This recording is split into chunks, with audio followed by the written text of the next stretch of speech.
big takeaway is that the Chinese president came out and talked about a Thucydides trap, which implies that the United States is in decline and that China is rising, and that war needs to be avoided. And historically, most of the times you've seen such an equivalent geopolitical environment, you get a major conflict. I understand why Xi Jinping would want to frame it that way. Trump said, yeah, he said they're in decline, but it's because of Biden, not because of me, and now we're winning everywhere. But actually, it's not true. What's happening in the world is that American allies are in decline. Their productivity is slipping dramatically.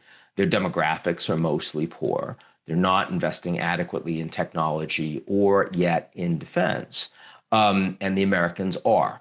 The U.S. has the global reserve currency, the only global military with true global reach, and the only major AI power other than China. And they're competing pretty heavily in that the most important area of technological revolution in the world today. So the idea of a Thucydides trap is wrong. The reason why we're in a G0 world today is because the United States is unilaterally withdrawing from its global leadership. And that is a big deal. The US doesn't want to promote free trade architecture, doesn't want to be the global sheriff and be, responsible for the lion's share of defense spending, doesn't want to have comparatively open borders, doesn't really want to promote rule of law all over the world, doesn't want to stand behind its own multilateral architecture that it created mostly out of the ashes of World War II. That's very different from a Thucydides trap.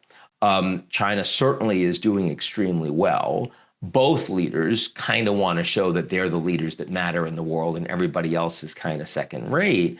But the countries that are getting hurt here, not the United States primarily, not China primarily, it's the so-called middle powers. And in that regard, the Canadian Prime Minister, my friend Mark Carney, back in January, when he talked about this rupture and the fact that the United States doesn't want to lead, nobody else can, that's a much more accurate description of where the world is.